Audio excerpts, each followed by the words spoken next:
Now, queues have formed at various registration centers as the Electoral Commission kickstarts compilation of a new voters register. This follows the easing of some COVID-19 restrictions announced by President Akufo-Addo. My colleague Maxwell Ababa has been out and about at some of the registration centers and sent this earlier. Let's get here. Okay. We have the Veronica bucket here. So the moment you come, you wash your hands and then you dry it with a tissue before you come and then join the queue. We know the markings we have made. Okay. There will be 1 meter apart. Oh, okay. You'll be 1 meter apart. Okay, so this is your mark. The next person will be here. So okay. Follow up to the table where you do the registration. Okay. So that you not be close to yes. Okay. And then when you get there too, there's a sanitizer there too, and then you use it before they start putting your detail. No, before then, the thermometer gun is there. It will be pointed and then take your temperature. If your temperature is above the normal one, then we have a place where we will keep you and then we inform the health authorities to come and handle you. But if your temperature is okay, then before you move on to the process. Okay. This is beautiful, social distancing, voters registration exercise. But how sure are you that these directives, when you deploy to the various polling stations where sometimes supervision will become difficult, these things, these protocols will be adhered to? The staff that have been engaged, definitely there will be 1 or 2 who will be free at a point in time to ensure that these protocols are fully observed. Because you have 2 registration officers. When one is attending to the applicant on the table, the one can also go and check whether these things are being observed. Yes. So you have your word that your staff and then the general, public who come will be safe? Sure.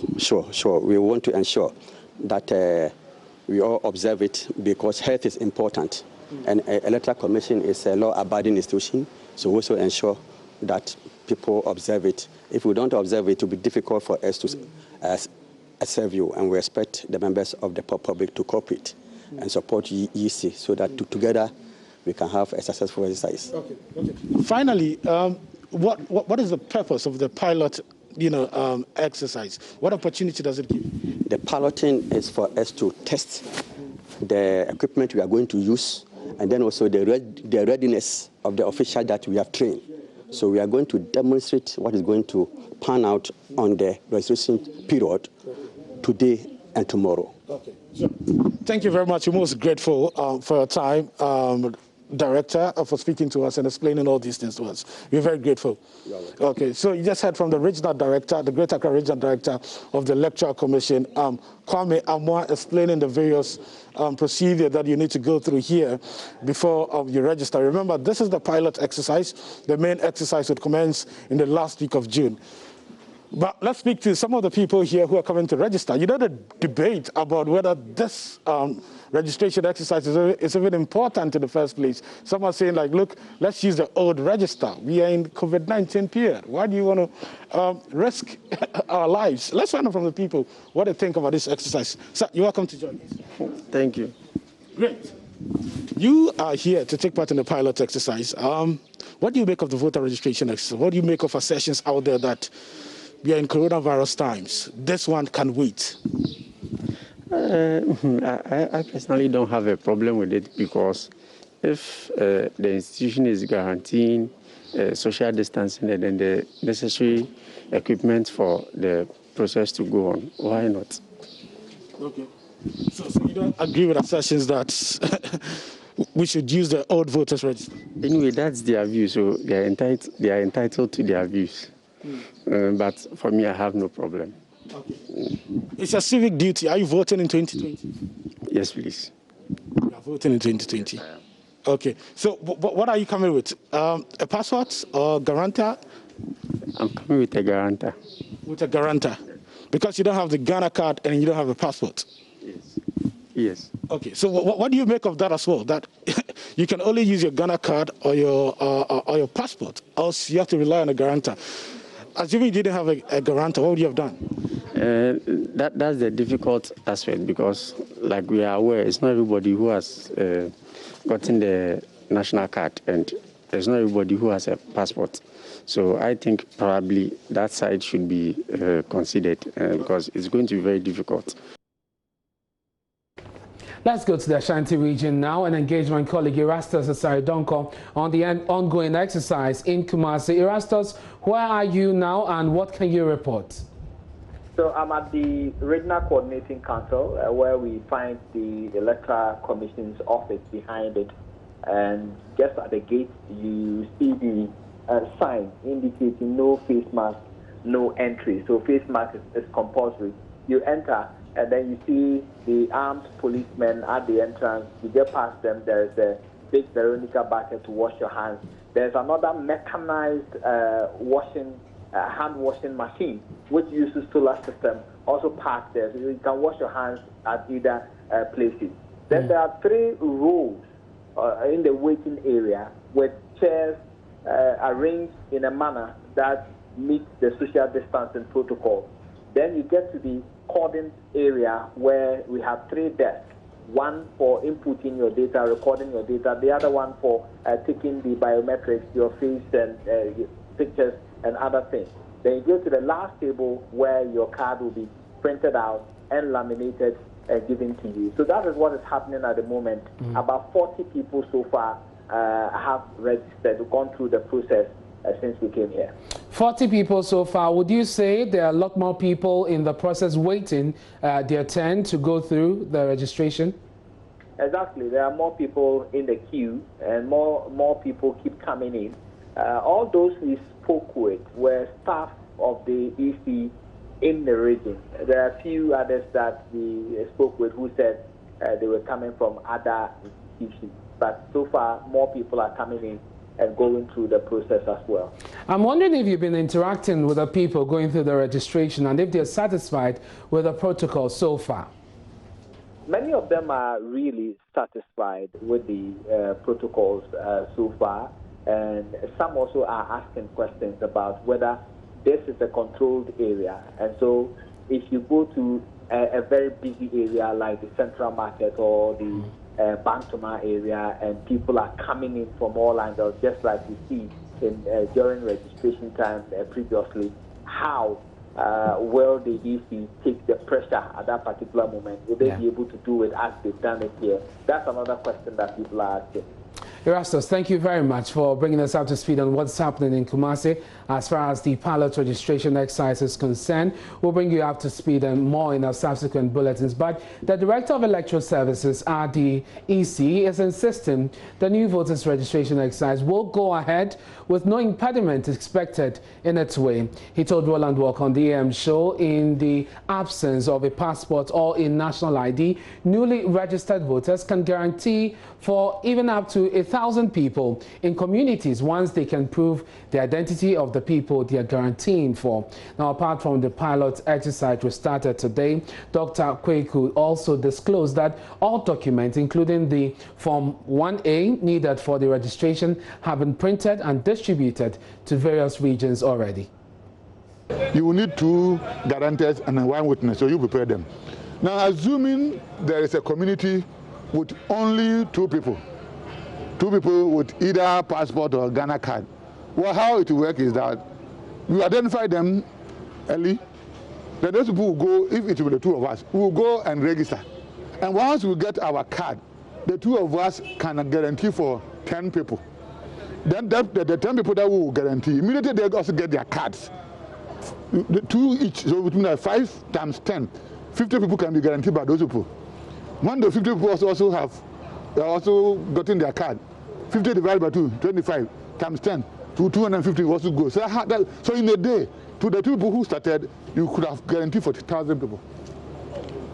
Immediately you get your card, you qualify to guarantee.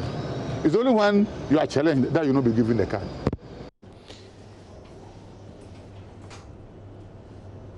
Dr. Siribo Kweku said the processes to start the register beginning with the pilots Tuesday and Wednesday is being conducted simultaneously with the printing and deployment of materials to all centers. We're going to demarcate, then apply paints, so that when you come, this place is marked for 1 person, this place is marked, this place is marked. So when you have not entered, you can stand somewhere and be watching. But if you say that the marking can accommodate 20 people, then we'll cover 20 people. So in the next 20, then you come, you position yourselves, so that it will not be that people juggling themselves and tumbling over each other. But before you enter into the demarcated area, we'll use the thermometer gun, take your temperature. The Minister of Health, to be also in consultation with them, with the team, they decided that they will form health mobile teams. So the one who pick the temperature, and temperature is above 38 degrees Celsius, then we'll call them that somebody is here, we don't think he's feeling fine. They will come and also observe you. After they have observed you, they will decide that from the way things are, they need to take you to the nearby health facility for attention. Or, oh, this one is normal, the person should go through.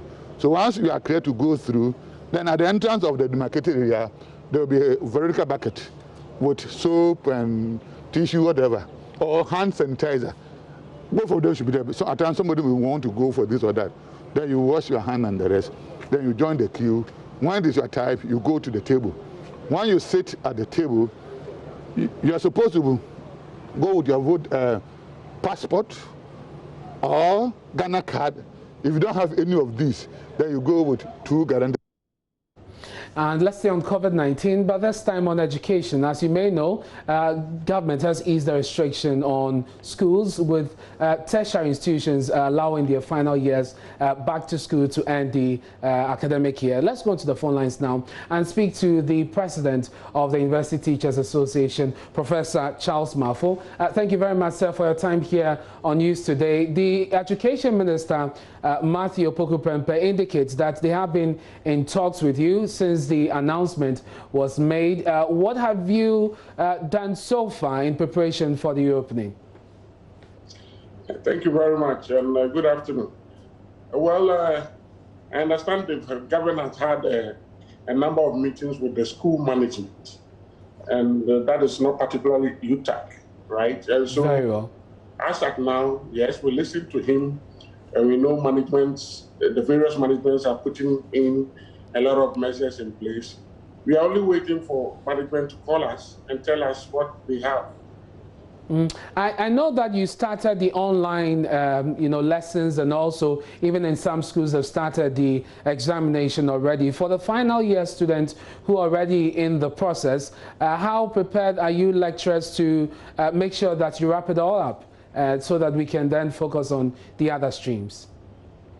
Well, I mean, if you listen to the minister, apparently they've given us about 6 weeks for revision, and maybe a week or 2 for examinations. I believe we are able to let them come and we are successful enough. And by successful, I mean that if we are able to curb the disease to the extent that we will not have many infections or no infections at all, then really we can say that we could also allow the other classes to come. And for me, that is what we are looking forward to, that proper measures are put in place, that lecturers and students are safe, that we'll be able to take their exams in a safe environment. In a safe environment means that at the end of the day, we will not have any casualties with regards to those that are infected with the pandemic. And so if we are able to take it up from there, I'm sure definitely we will be able to rope in the other classes for them to also come and finish some of their exams on campus. On the issue of the safety protocols, especially social distancing, the directive from the president was that the universities would hold half of the class at a time. From where you sit, is that practically possible? Are you able to do that? Or there'll be the possibility that you'd have to adapt other ways, perhaps breaking it into 3s or even holding a quarter of the class at a time? I think in most of the universities, it will be possible. In fact, in most of the universities these days, and I could use KNUST where I am as an example, Wi-Fi on the campus is free. And so any student that is registered has access to the Wi-Fi. And so government is even talking about division of classes. I can even advise better that once they are on campus and Wi-Fi is free, we could use the e-learning system or other apparatus that we may not necessarily call e-learning. I mean, I can take you radio stations, for example. These days, every radio station is doubling as a TV station. Why? Because they've been using Facebook Live and other means of communicating to reach a greater number of students. And if the students are in school and they have free access to the Wi-Fi, they do not necessarily have to attend classes in the classroom. In other words, we could have some of these Facebook Live or something that they could even sit under some tree and join the class, just as I'm doing with you, join the Zoom and partake in the class. And so for me, yes, we need to put the safety protocols in place, but regards to class, I don't think you have problems at all. What has been the feedback from some of your students and even your members, UTAG, following the announcement? How are they preparing themselves? Well, we've not been able to, as usual, you see, we've not been able to meet because of the COVID problem. But then we have a platform, and I've tried to look at a few of the statements that have been coming.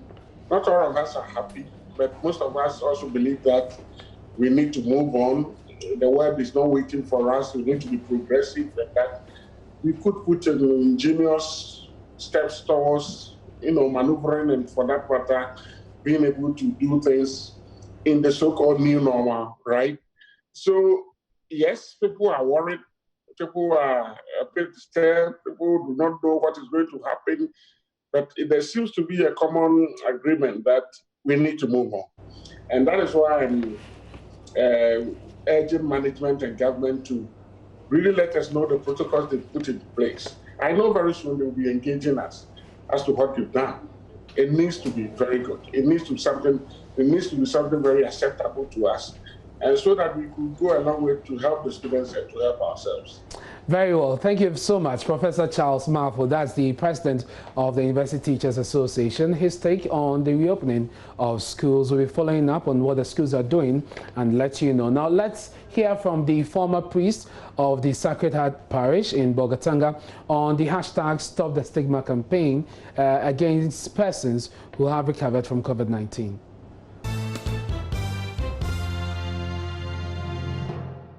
Good afternoon, everyone. Welcome to Business. My name is Darryl Kwao. Government is working to deploy a technology to help track compliance to or with the partial easing of public gatherings. Now, an application is to be deployed by the Communications Ministry to help with registration of all persons that attend events and also help in contact tracing in the case of a COVID-19 outbreak. Communications Minister Esla Usu-Kufo has been giving more details about this initiative. We have developed an app which would help us monitor, help us stay compliant with all of these. It's called the PANA BIOS app.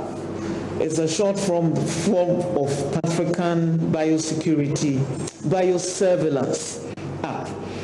And we're trialing out Ghana, and hopefully to be rolled out in the rest of the continent, since we're working in unison with the African Union and a group known as the Afro Champions, a group of African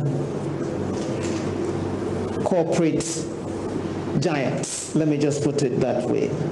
This application would also be available by a link to the COVID-19 tracker app, which we have already launched and which is already in use.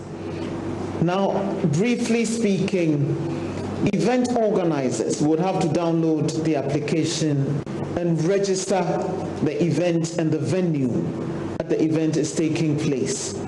For events which multiple for venues which hold multiple events, they can even number it, event number 1, 2, 3, 4, 5. So people can also download this app and pre-book that I want to attend event 3 at such and such a time. Now, if the first event is oversubscribed, they automatically will move you to the next one and send you a notification that you're attending the second or third service on this third Sunday of the month.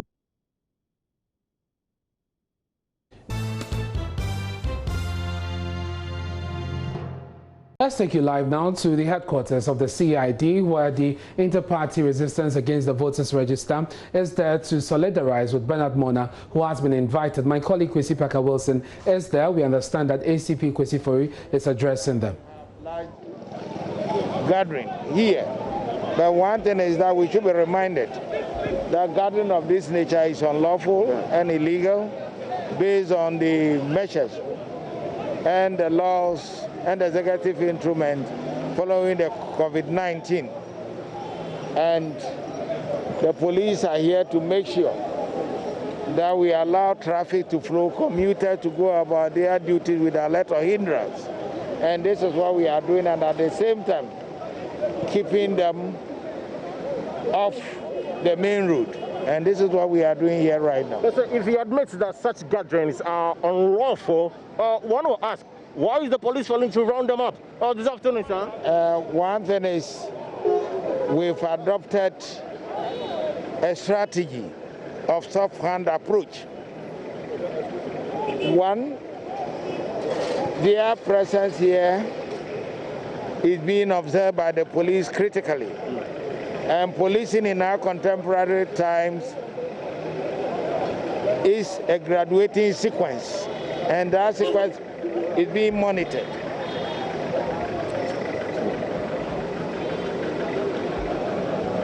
It's being monitored.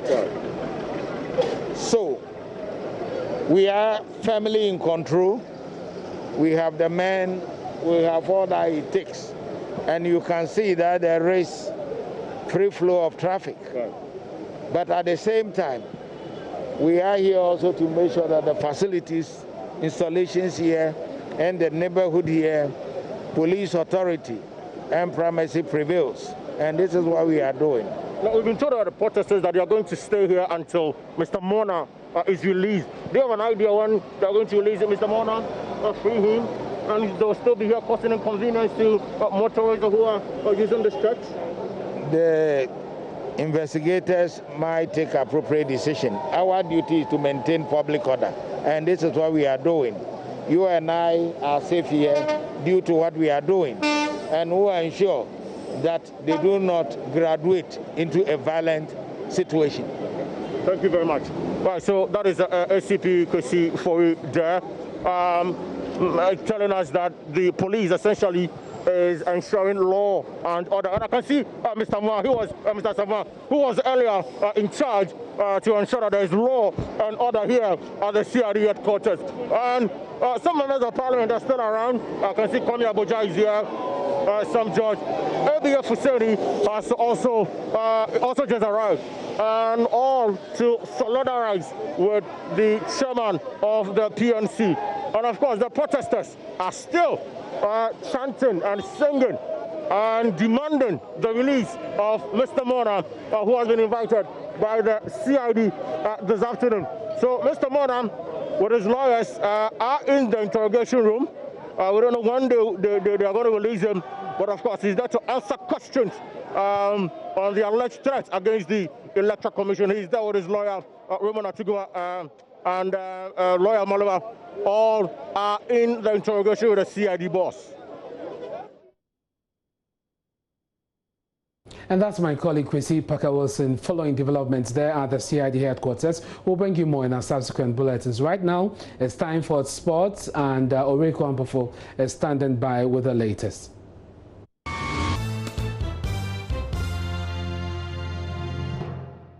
Hello, good afternoon, and welcome to the sports segment with me, Oreku Ampofo. We start off from some Ghana news where Inter-Allies Technical Director Willie Kluche has decried the effects of the COVID-19 pandemic. Now, football activities in the country have been put on hold since March this year as a result of the pandemic, and Inter-Allies have not been able to embark on scheduled training tour of Europe, as well as failing to develop players for the European football market. Here is Willie Kluche with more.